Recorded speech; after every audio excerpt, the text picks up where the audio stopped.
Muchas gracias y muy buenas tardes a todas y a todos. Me da mucho gusto estar aquí y realmente intentaré presentar a ustedes. En realidad el enfoque de mi presentación es cuáles son los nuevos y los viejos paradigmas que enfrenta América Latina el día de hoy, y especialmente dirigido obviamente a las empresas que hoy nos escuchan. Vamos a empezar hablando un poco, si me ponen la primera por favor, o la segunda más bien, porque no me dieron un cambiador de aquí. Perfecto. Vamos a ver qué es lo que está pasando a nivel internacional y cómo esto está impactando tan fuertemente en nuestra región, ¿verdad? Y eso es muy importante para, digamos, el clima económico que está prevaleciendo en la región hoy. Primero que nada, nosotros vemos que la eurozona en realidad no se recupera, sigue teniendo altos niveles de desempleo, ha intentado una fuerte expansión monetaria, pero no logra realmente apuntalar su crecimiento. Este año la eurozona no va a sobrepasar el 0.5% de crecimiento. Y esto tiene mucho impacto en nuestra región, sobre todo en los socios comerciales que están asociados a Europa, muchos de ellos ubicados sobre todo en Sudamérica. En segundo lugar, la recuperación de Estados Unidos, importante, pero sigue siendo relativamente modesta, 2.5% este año se espera, con un impacto muy positivo para México, Centroamérica y el Caribe. Y la desaceleración de China, ¿verdad?, que incluso se espera que para el 2015 la desaceleración va a ser mayor.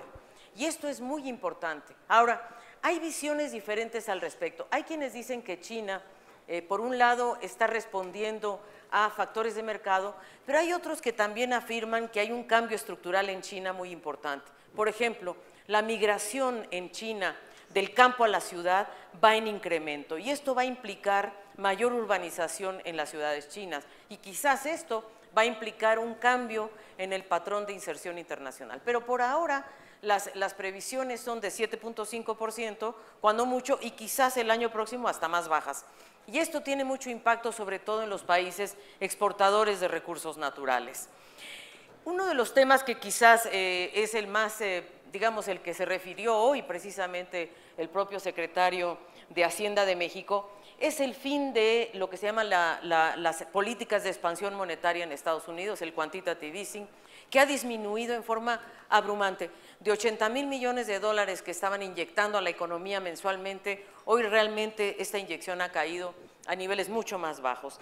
Y esto en realidad, todavía las tasas de interés siguen bajas, pero la expectativa es que las tasas de interés van a aumentar y la verdad que en este momento estamos viviendo quizás un ambiente de gran volatilidad cambiaria, financiera, incertidumbre, yo diría que es la clave de lo que estamos viviendo el día de hoy.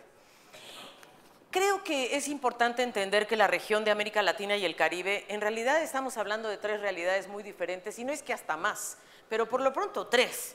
Nosotros tenemos que Sudamérica, Centroamérica y el Caribe son tres realidades muy distintas, tanto por sus vulnerabilidades hacia el exterior, su forma de inserción internacional, su población, digamos, sus modalidades de producción y de consumo. Sin duda, la región en su conjunto, nosotros en CEPAL habíamos estimado que la región podía crecer hasta 2.2%. Hoy estamos revisando estas previsiones como todos los demás. Lo que ha caracterizado el 2014, la verdad, ha sido una gran incertidumbre en torno a las previsiones de crecimiento. El Banco Mundial las ha bajado, el Fondo Monetario, y nosotros también, la verdad. Hoy nos hemos colocado en el entorno del 1.8%. Vamos a ver cómo se mueven las subregiones en torno a este crecimiento. ¿Cuáles son los factores que han impulsado el crecimiento en América Latina? Como siempre, pues son tres grandes factores o motores del crecimiento. Por un lado, sin duda el consumo. Lo que ha caracterizado al crecimiento en la última etapa en América Latina y el Caribe ha sido el gran dinamismo del consumo, ¿verdad? Que quizás asociado también a programas de salida de pobreza, etcétera, pero la verdad es que hay dinamismo en el consumo y también porque hubo acceso al crédito, ¿verdad? Hubo periodos de un buen acceso al crédito.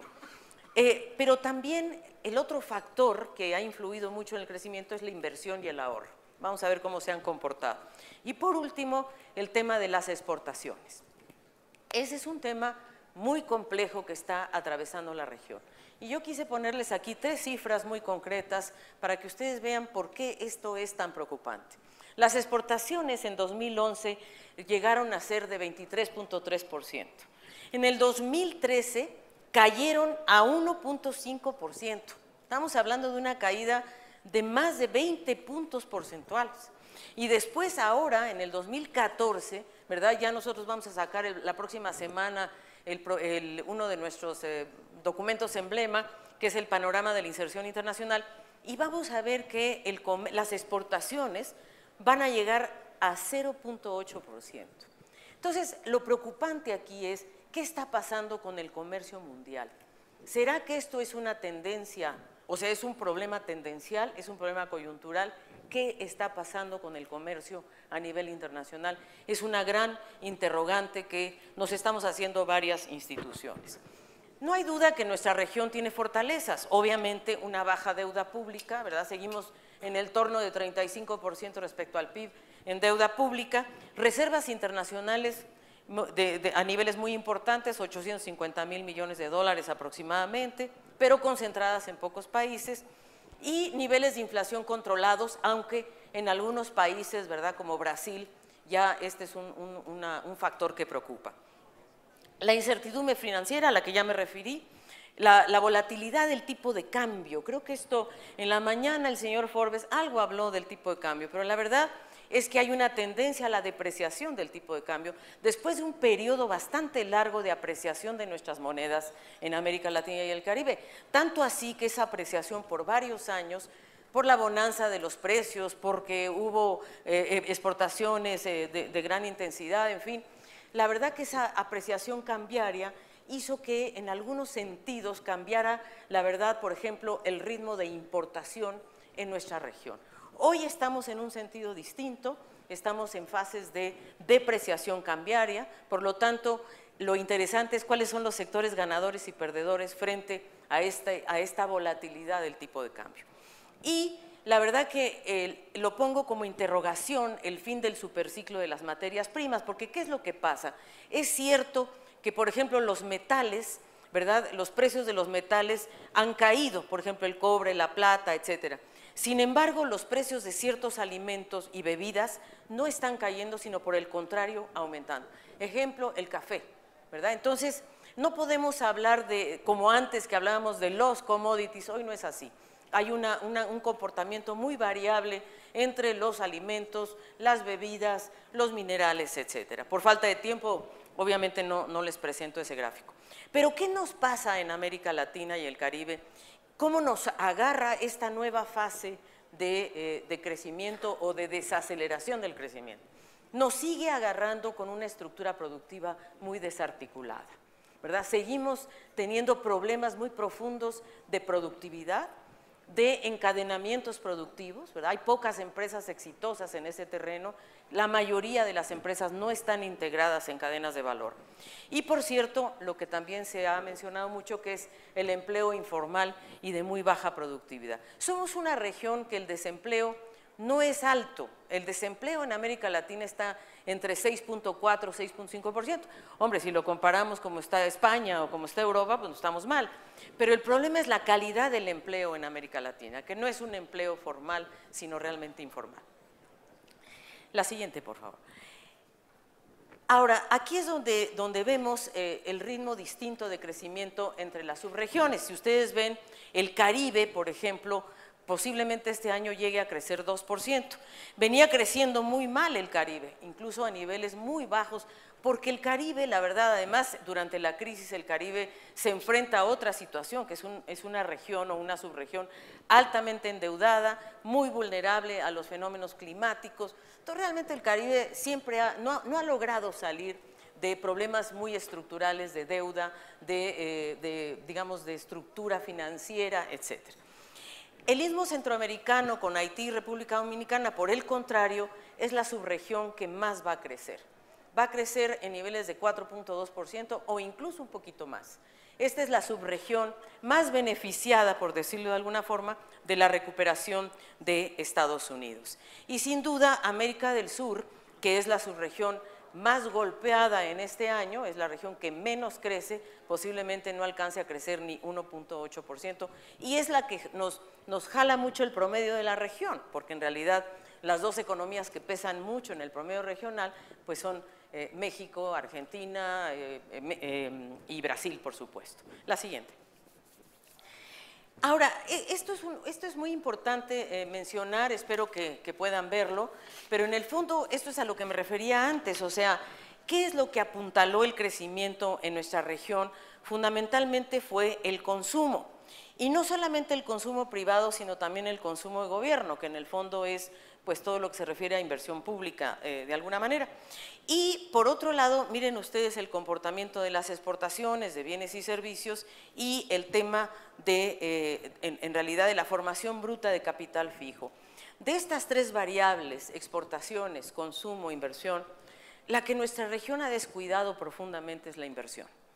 Y la inversión es una de las variables de ajuste, lamentablemente, en épocas de crisis. Y la inversión es la variable que conecta el corto plazo con el mediano y el largo plazo. Tanto inversión pública como inversión privada. Y nuestra región no ha hecho suficiente para poder apuntalar la inversión. Miren, bueno, esto simplemente es para mostrarles el comportamiento de las exportaciones. El promedio, como les decía, es de 0.8%. Quizás el país que más se beneficia de la recuperación de Estados Unidos es México. Miren ustedes las exportaciones mexicanas y las de Centroamérica, la verdad que son las que tienen un mejor desempeño. Y en el lado de las exportaciones, Centroamérica tiene mejor desempeño que el resto de la región. Por cierto que Mercosur, América del Sur, la verdad que están en graves problemas en lo que se refiere a balanza comercial. La verdad es que uno de los temas que más preocupa hoy a la parte, yo diría, de las finanzas públicas es justamente el balance en cuenta corriente y el balance de bienes. Es negativo. A nosotros, la verdad, todavía nos parece que tenemos un déficit manejable, ¿verdad? Un déficit del 2.7, 2.8%, similar al año pasado, o sea que todavía tenemos un poco de espacio, digamos, para hacer políticas contracíclicas. Un poco lo que México está haciendo hoy está actuando contracíclicamente, bajando tasas de interés, apuntalando inversión pública, al revés de lo que está haciendo Europa, la verdad. Y creo que es una medida muy interesante, pero lo que siempre preocupa a los observadores es qué está pasando con el déficit. Y la otra cosa que preocupa seriamente, creo yo, es el acceso al crédito. Yo creo que este sí es un tema que preocupa y seguramente a ustedes les preocupa en particular cuál es, digamos, cómo se está desacelerando este acceso al crédito, cómo se está comportando el acceso al crédito y en cierta forma algo de volatilidad que está acompañando justamente a el desempeño del crédito en la región. Obviamente esta mañana yo escuché con mucho interés el tema de lo fiscal en América Latina, de la suba de impuestos y tal, pero la realidad es que en nuestra región se recauda muy poco y muy mal. Y yo creo que eso hay que decirlo en relación a los países de la OCDE. En realidad la OCDE tiene una recaudación mucho mayor en lo que se refiere a recaudación sobre las personas, el impuesto sobre la renta, lo que se llama el impuesto progresivo, versus el impuesto sobre las sociedades. En nuestra región, la estructura tributaria es regresiva, o sea, está más dirigida al impuesto al valor agregado que al valor de la renta, y es baja la tasa tributaria. Si nosotros vemos la tasa tributaria en México y Centroamérica, la verdad que es muy baja, es casi del 11, 12%, 13% a veces. Y por cierto que Brasil es uno de los países que tiene la tasa tributaria más alta, por encima del 32, 33%, pero es una tasa tributaria regresiva, está fundada fundamentalmente en impuestos hacia el valor agregado. Entonces, la verdad es que también otro de los grandes temas de nuestra región es cómo ordenamos las finanzas públicas de tal forma que yo diría, se regule, se haga una normatividad y una fiscalización más clara, sobre todo en la evasión y en las exenciones. Este es uno de los temas. Las exenciones juegan un papel muy importante, sobre todo para apuntalar a las empresas en determinado momento de su desarrollo. El problema es que las empresas no suelten sus exenciones y le dejen el espacio a otras empresas que también lo pueden necesitar. Y por cierto que el gasto social es importante mantenerlo, cambiar quizás su orientación, Muchos de los países de la región siguen aumentando su gasto social, ¿verdad?, por encima del 18% del PIB, pero lo que están haciendo es reorientándolo sobre todo a un sector muy importante que es el sector educativo.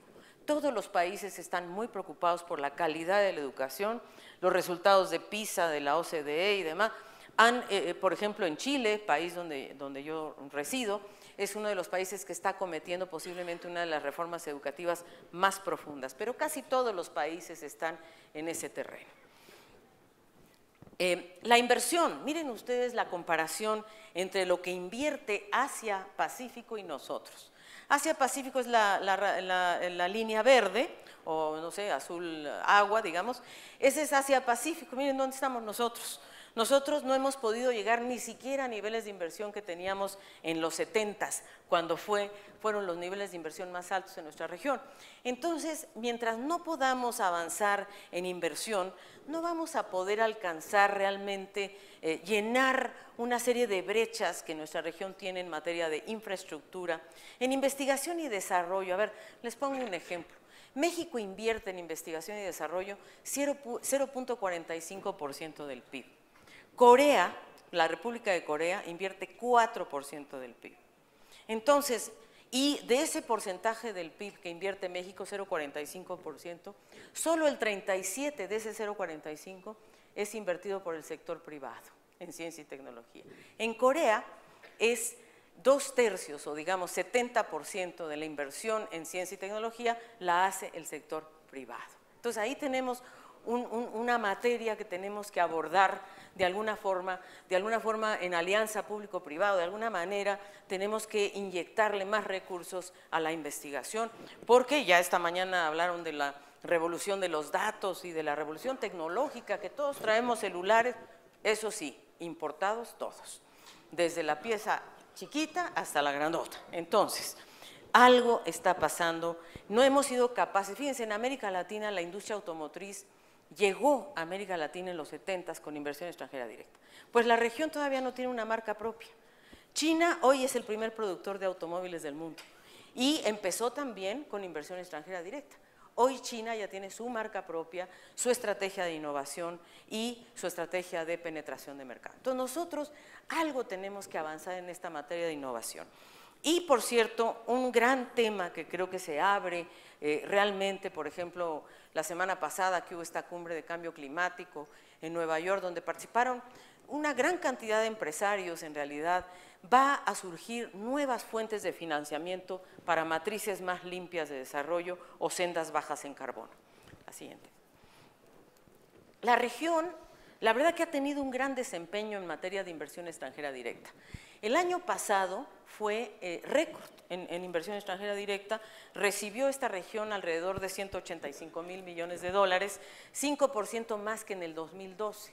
Esto es muy importante porque mientras tanto que el mundo se va desacelerando en muchos frentes, nuestra región sigue siendo muy atractiva en materia de inversión extranjera directa y sigue pesando en forma importante en el Producto Interno Bruto. Obviamente, mucha de la inversión extranjera directa que llega a la región está muy, yo diría, dedicada a recursos naturales en Sudamérica, ¿verdad? O sea, obviamente ha habido grandes inversiones de Canadá, de Europa, de China, etcétera, hacia el sector recursos naturales, pero no es el único. Y obviamente también hay un gran porcentaje que se ha ido a compras, por ejemplo, en el caso de México, la compra de la cervecería, que fue quizá una de las operaciones que hizo cambiar gran parte de esta curva que hoy les presento. La siguiente, por favor. Ahora, uno de los temas que yo creo que es emergente en América Latina y muy interesante es el desempeño de las traslatinas. ¿Cómo realmente han mostrado un gran dinamismo? Obviamente el año pasado vivieron una cierta caída, pero la verdad, la tendencia que observamos desde la CEPAL al menos es que las traslatinas van en aumento, van en crecimiento, con una gran dinámica y con una estrategia de negocios muy interesante, mucho más resiliente a el contexto externo, yo diría, operando en base a la proximidad, con bastante éxito muchas de las traslatinas de América Latina. La siguiente. Y Aquí vemos, por ejemplo, algunos casos de empresas de Europa, Estados Unidos y translatinas que han hecho operaciones muy importantes de fusiones y adquisiciones en la región. Ahí es donde está la cervecera, ¿verdad?, que Bélgica, que es una empresa belga, pero vemos otras de Estados Unidos, de Colombia, de México, etcétera, que han ido comprando activos de otros países con bastante éxito. Y de estas empresas, las translatinas mexicanas sobresalen, me da mucho gusto que aquí están algunos de los empresarios realmente que han tenido un gran éxito. Esta mañana escuchamos al grupo Bimbo, por ejemplo, que realmente ha tenido mucho éxito en América Latina y que a nosotros nos parece muy importante porque creemos que las translatinas, ¿verdad?, y eso es en el fondo una convocatoria que desde la CEPAL nos interesa mucho hacer, es que creemos que desde las translatinas se puede lograr una mejor articulación de las cadenas de valor a nivel regional, que sentimos que ese es el siguiente paso. Todas las regiones del mundo se están organizando, ¿verdad?, que el TPP, que el TPIP, que el no sé cuánto, que el TIP, que todo el mundo está en el regionalismo para tratar de ¿qué? De insertarse mejor en las grandes fábricas, la fábrica asiática, la fábrica europea, la fábrica norteamericana. Nosotros como región podemos convertirnos en un gran dinamizador. Somos 565 millones de habitantes, muchos de nosotros o muchos de nuestra población ingresando a la clase media con gran rapidez, ¿verdad?, convirtiéndose en consumidores de enorme importancia, sobre todo de productos básicos o bienes durables, y creemos entonces que hay una oportunidad muy interesante en la articulación regional. ¿Cuáles son los nuevos paradigmas que creo que hay que digamos, los invito a observar? Primero que nada, este ciclo económico es bastante atípico. Uno diría, no, como siempre, ¿verdad? O sea, el ciclo económico, ahora estamos en un ciclo de desaceleración, seguramente se va a comportar igual que los ciclos anteriores. Sin embargo, nosotros creemos que no es así. Creemos que esta desaceleración hay que observarla con mucho cuidado, porque no necesariamente va a ser una desaceleración coyuntural. Puede ser una desaceleración tendencial. De hecho, ya es una tendencia que se observa. Si nosotros vemos la desaceleración europea, etcétera, la verdad, ¿qué es lo que hay que hacer? La política económica va a ser distinta si la desaceleración es coyuntural o tendencial. Y también nos estamos enfrentando a dos desequilibrios, el macro y el fiscal, y por lo tanto, desaceleración ante desequilibrios es algo que tenemos que observar. El 75% de los países de la región está presentando un doble déficit de cuenta corriente y de la cuenta externa. Entonces, y bueno, hablamos de que el déficit está en torno al 3%, 2.7, 3%, no es grave, pero lógicamente hay que observar que no aumente el déficit. Y la verdad, la explicación fundamental de la desaceleración en América Latina hoy se explica a partir de la caída de la inversión. Es cierto que hay menor dinamismo en el consumo, es cierto que las exportaciones también se han desacelerado, pero la verdad es que la variable más preocupante es la inversión, la formación bruta de capital fijo.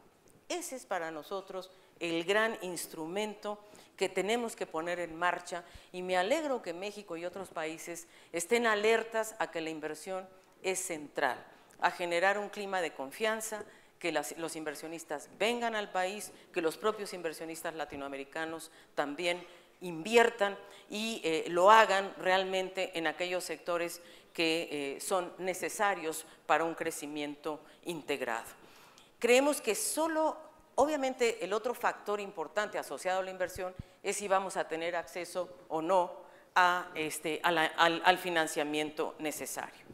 La siguiente, y voy cerrando porque ya me están pidiendo que acorte. La región está en una encrucijada, y la encrucijada es la productividad. Somos una región poco productiva. Nuestra productividad no solo no crece, sino que cae, y eso sí que es un problema. Ha habido avances en lo social, pero se requieren más esfuerzos, y vamos a ver por qué. Y porque creemos nosotros que debemos encarar un cambio en la estructura productiva, un cambio realmente que nos haga superar las brechas, tanto en lo productivo como en lo estructural, como en la infraestructura. En la pobreza, y con esto me meto un minutito a lo social, Una cosa que preocupa es que por más esfuerzos que esté haciendo la región, la pobreza ya llegó a una meseta. Ha bajado muchísimo, de los 90 para acá la pobreza cayó prácticamente 20 puntos porcentuales, ¿verdad?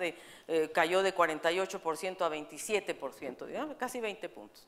Pero se estanca. ¿Por qué? Porque no podemos seguir sacando a la gente de la pobreza solo con transferencias del sector público a los pobres. Tenemos que hacer otras cosas y eso es lo que yo creo que tenemos que pensar. Y uno de los grandes temas de América Latina, no somos la región más pobre, pero sí la más desigual.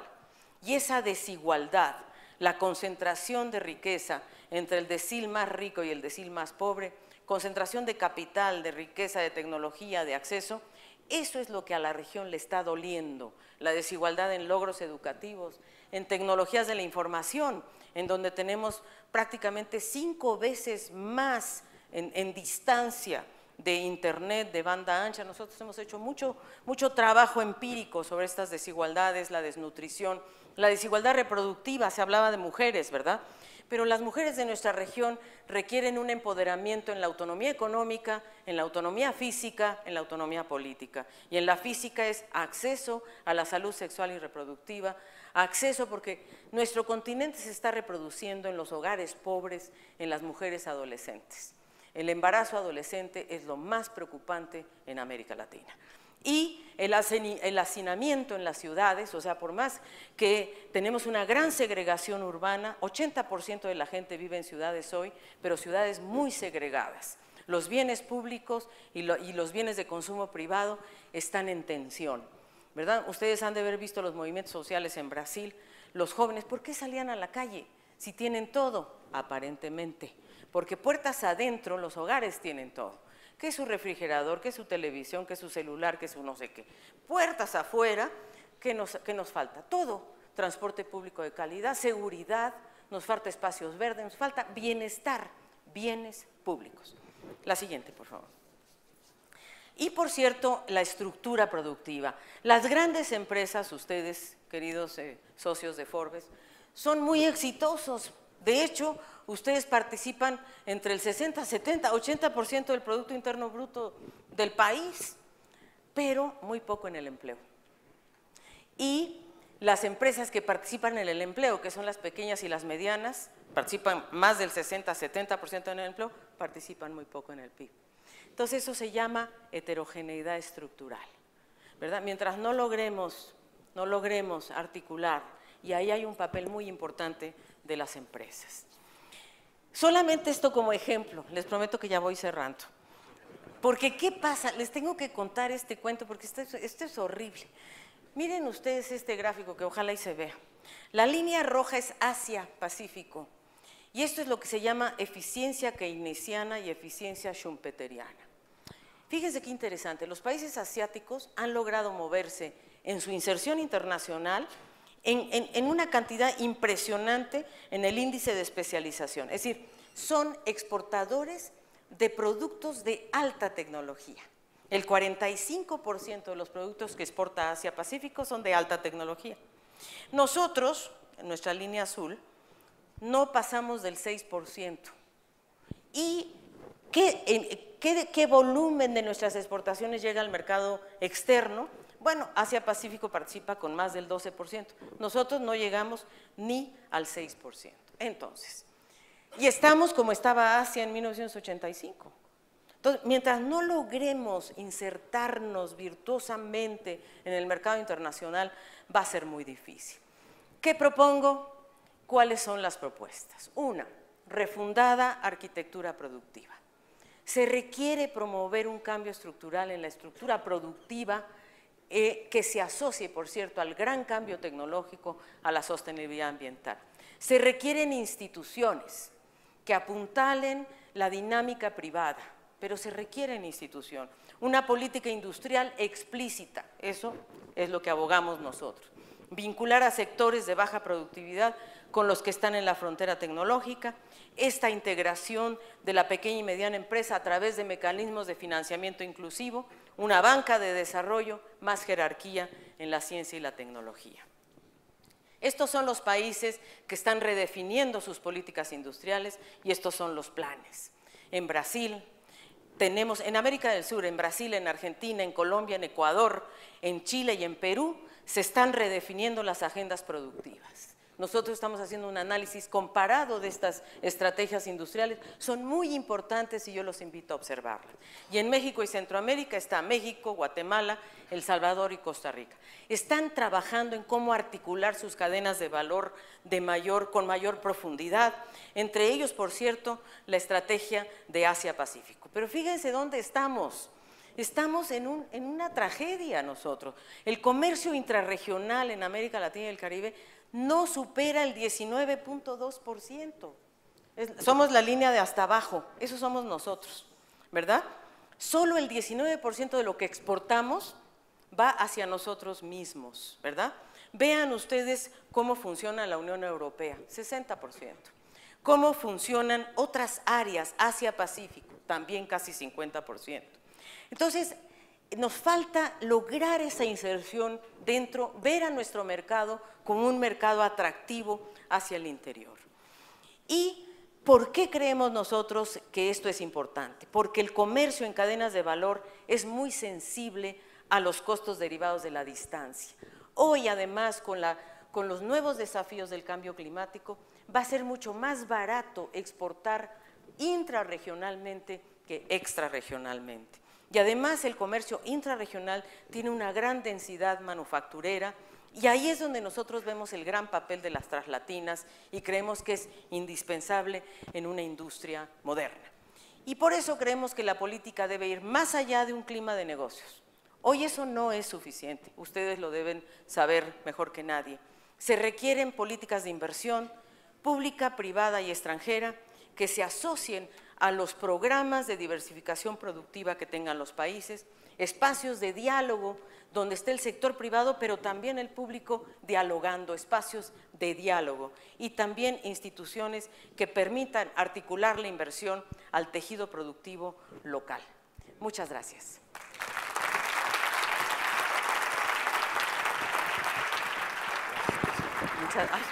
Estoy entregando